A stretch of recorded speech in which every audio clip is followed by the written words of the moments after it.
A 777 carrying 239 people on a routine flight vanishes into thin air with no explanation. Some say it was terrorists.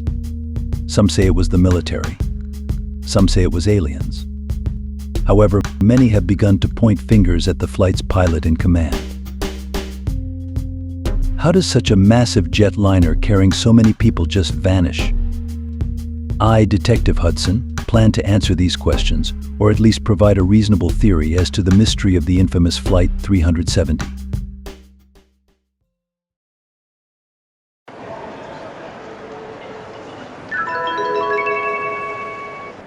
This is the final boarding call for Malaysia Airlines Flight 370 to Beijing.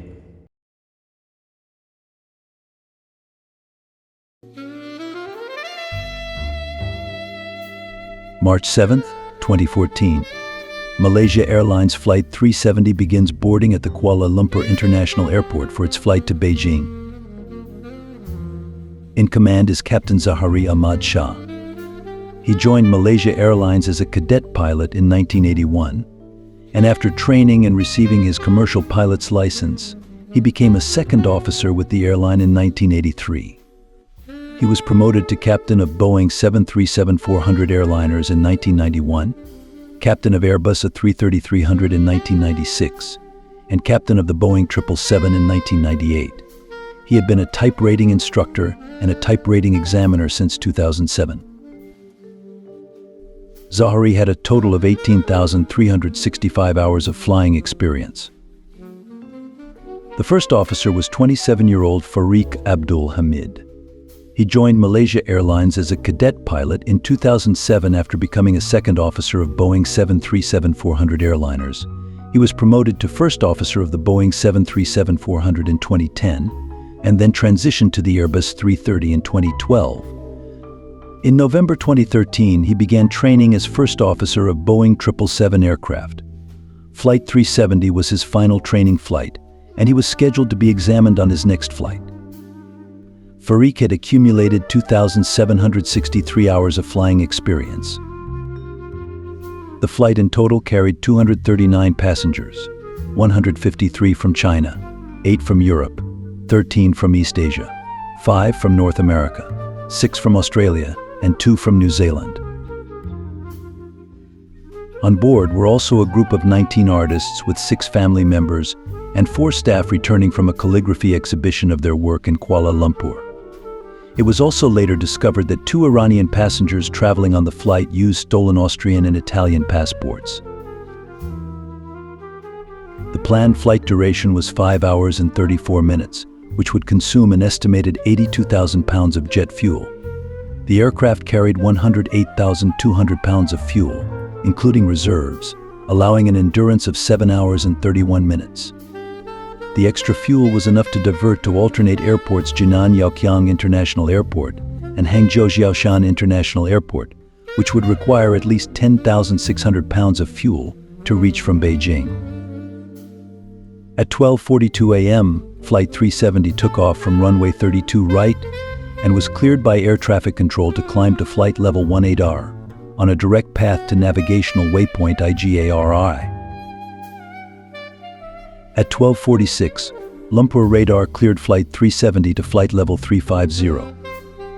At 1:01 a.m., Flight 370's crew reported to Lumpur radar that they had reached flight level 350, which they confirmed again at 1:08 a.m.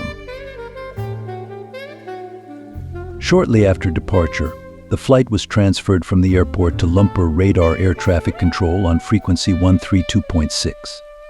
Air traffic control over peninsular Malaysia and adjacent waters is provided by the Kuala Lumpur Area Control Center. Lumpur radar is the name of the frequency used for en route air traffic. At 1:19 a.m., Captain Zahari acknowledged a transition from Lumpur radar to Ho Chi Minh air traffic control. Then the flight carried on safely to its destination.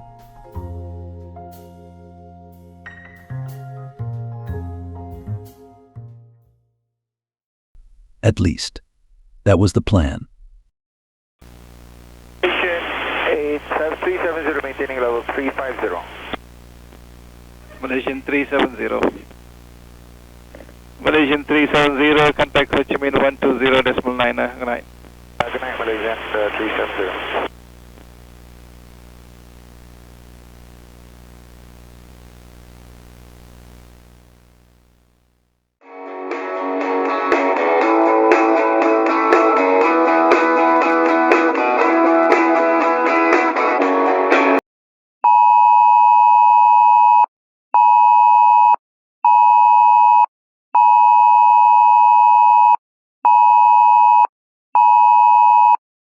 The Federal Aviation Administration has issued a missing planes report.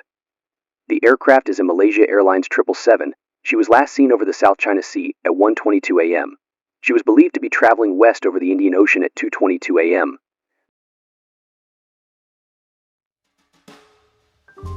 After Captain Zari acknowledged a transition from Lumpur radar, the flight went silent. That was the last time the crew was heard from.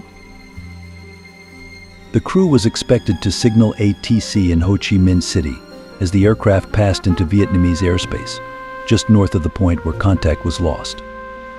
The captain of another aircraft attempted to contact the crew of Flight 370 shortly after 1:30, using the International Air Distress Frequency to relay Vietnamese air traffic control's request for the crew to contact them. The captain said he was able to establish communication, but heard only mumbling and static. Calls made to Flight 370's cockpit at 2:39 and 7:13 were unanswered, but acknowledged by the aircraft's satellite data unit. At 1:20 a.m., Flight 370 was observed on radar at the Kuala Lumpur ACC as it passed the navigational waypoint Agari in the Gulf of Thailand. 5 seconds later, the Mode S symbol disappeared from radar screens.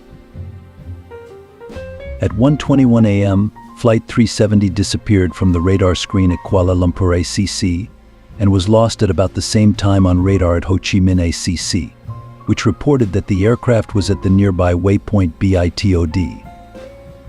Air traffic control uses secondary radar, which relies on a signal emitted by a transponder on each aircraft. Therefore, the ADS-B transponder was no longer functioning on Flight 370 after 1:21 a.m. The final transponder data indicated that the aircraft was flying at its assigned cruise altitude of flight level 350 and was traveling at 471 knots. There were few clouds around this point and no rain or lightning nearby. Later analysis estimated that Flight 370 had 91,500 pounds of fuel when it disappeared from secondary radar.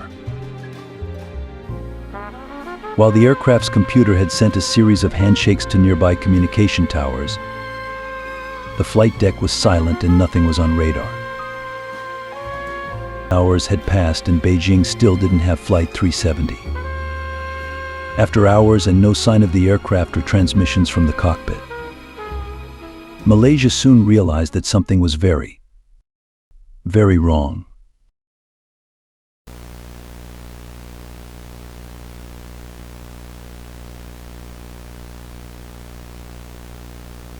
Breaking news tonight, a Malaysia Airlines flight with 239 people on board, including 4 Americans, has gone missing. To be clear, there is no real precedent for a situation like this. The plane vanished. We have extended the search area because it is our duty to follow every lead, and we owe it to the families. And trust me when I say we will not give up.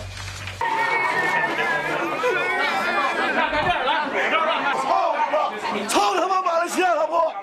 马来西亚人胡说八道！操他妈马来西亚！社会主义给我做主，中国共产党要给我做主，社会主义要给我做主，我的儿子。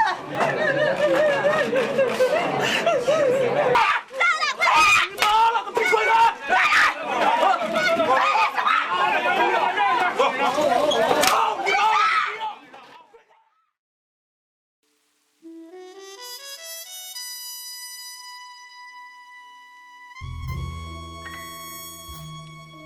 The plane, crew, passengers, and any trace of it has never been found, at least not officially. As such, it has become the centerpiece of aviation mystery lore. With so little known about the disappearance, it's made the most absurd of theories sound equally plausible. So, the fundamental question: what happened to Flight 370? The first and most accepted theory is that the captain, Zahari Ahmad Shah, was responsible. What evidence is there? The first stop is YouTube.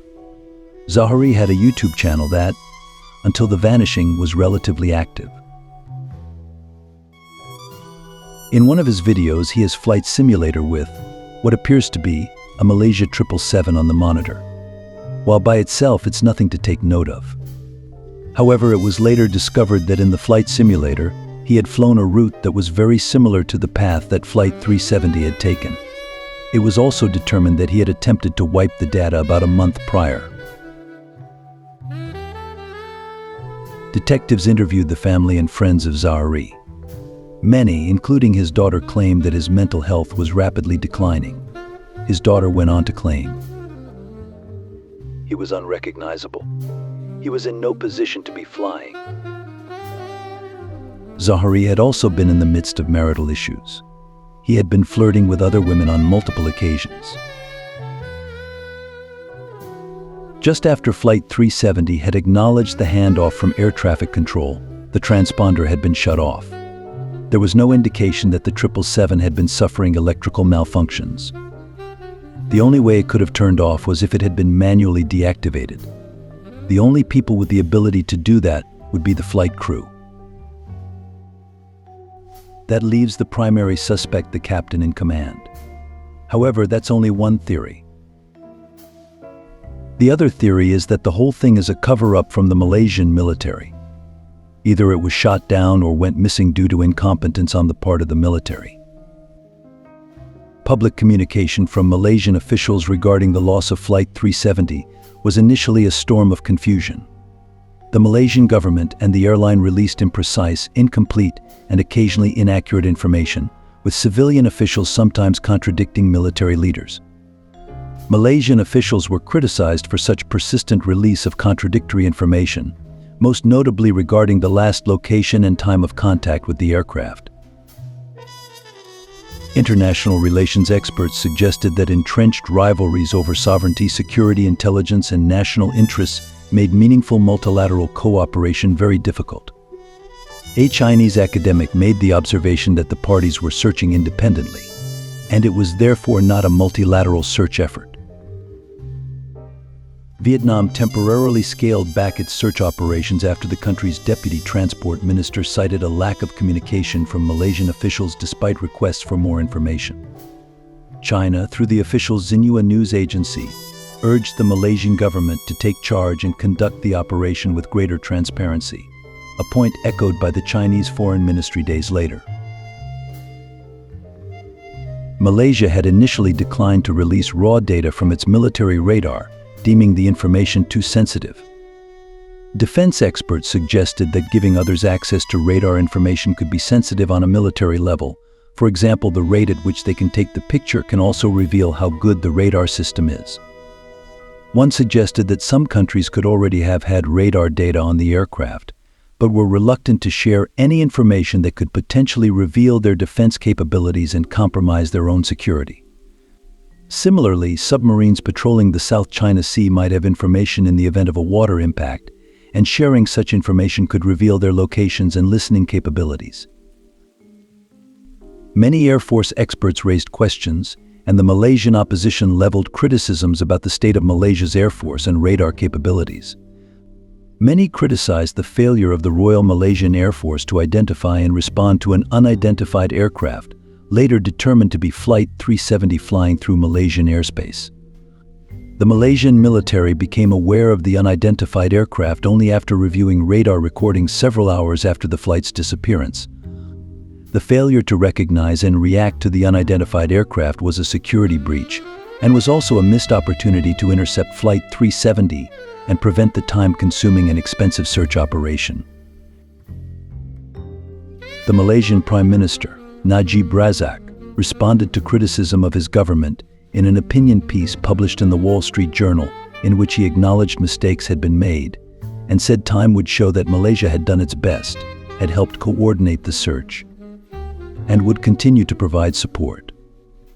Najib went on to emphasize the need for the aviation industry to not only learn the lessons of MH370, but implement them, saying in closing that the world learned from Air France Flight 447, but didn't act. The same mistake must not be made again. Opposition leader Anwar Ibrahim criticized the Malaysian government regarding its response to Flight 370's disappearance and the military's response when Flight 370 turned back over the Malay Peninsula. He called for an international committee to take charge of the investigation, to save the image of the country and to save the country. Malaysian authorities have accused Anwar, who was jailed on contentious charges the day before Flight 370 disappeared, of politicizing the crisis. Flight 370's captain was a supporter of Anwar, and the two men were acquainted. The response to the crisis and lack of transparency in the response brought attention to the state of media in Malaysia. After decades of tight media control, during which government officials were accustomed to passing over issues without scrutiny or accountability, Malaysia was suddenly thrust into the spotlight of the global media and unable to adjust to demands for transparency. Some have pointed fingers at the airline. Many believe that Malaysia Airlines is hiding something. Lack of evidence in determining the cause of Flight 370's disappearance, as well as the absence of any physical confirmation that the airplane crashed, raises many issues regarding responsibility for the accident and the payments made by insurance agencies. Under the Montreal Convention, it is the carrier's responsibility to prove lack of fault in an accident, and each passenger's next of kin are automatically entitled, regardless of fault, to a payment of approximately $175,000 from the airline's insurance company, amounting to a total of almost $40 million for the 227 passengers on board. Despite the announcement that the flight ended in the southern Indian Ocean, it was not until January 29th that the Malaysian government officially declared Flight 370 an accident with no survivors, a move that would allow compensation claims to be made. The first civil case relating to the disappearance was filed in October 2014, even before Flight 370 had been declared an accident, on behalf of two Malaysian boys whose father was a passenger. They were claiming for negligence in failing to contact the aircraft soon after it was lost, and for breach of contract for failing to bring the passenger to his destination. Additional civil proceedings against Malaysia Airlines were filed in China and Malaysia. Some Chinese citizens boycotted all things Malaysian, including holidays and singers, in protest of Malaysia's handling of the Flight 370 investigation. Bookings on Malaysia Airlines from China, where the majority of passengers were from, were down 60% in March. In late March, several major Chinese ticketing agencies such as Along, ly.com, Qunar, and Mango discontinued the sale of airline tickets to Malaysia, and several large Chinese travel agencies reported a 50% drop in tourists compared to the same period the year before. China was the third largest source of visitors to Malaysia prior to Flight 370's disappearance, accounting for 1.79 million tourists in 2013. One market analyst predicted a 40% drop in Chinese tourists to Malaysia, resulting in a loss of 4 billion yuan. The boycotts were largely led or supported by celebrities. Film star Chen Kun posted a message to Weibo, where he had 70 million followers, stating that he would be boycotting Malaysia until its government told the truth. The post was shared over 70,000 times and drew over 30,000 comments. More than 337,000 people retweeted a tweet from TV host Meng Fei, which said that he would join the boycott. Malaysia Airlines, being largely owned by the state, makes it susceptible to corruption and mishandling and oversight. Criticism of the Malaysian government and the airline are sometimes one and the same. There are also questions surrounding where the aircraft had gone to. While investigators found debris that most likely belonged to the plane near the Indian Ocean, there have also been unconfirmed reports of sightings on Google Maps. Ian Wilson, after searching Google Maps, claimed to have found a potential crash site. The alleged sighting was over a dense Cambodian jungle. At the time, An object measuring to be almost the same as a Boeing 777 was at a random point within the jungle. Ian and his brother attempted to locate the object, but because of the terrain of the jungle, it became too dangerous and had to turn around. However, Ian stated that he and his brother planned to reattempt the voyage into the jungle at some point. While experts have dismissed the possibility, it has gained traction, as many Cambodians claim to have witnessed a plane flying near the jungle on the night of the disappearance. As to the reason for the flight landing in a jungle is a mystery. It's equally as plausible as other theories. So how did the plane vanish and who was the culprit? For now, it's anyone's guess. While there are other theories as to the cause of the vanishing, that will be saved for the Varier Media Patreon. If you want to hear more, consider becoming a patron.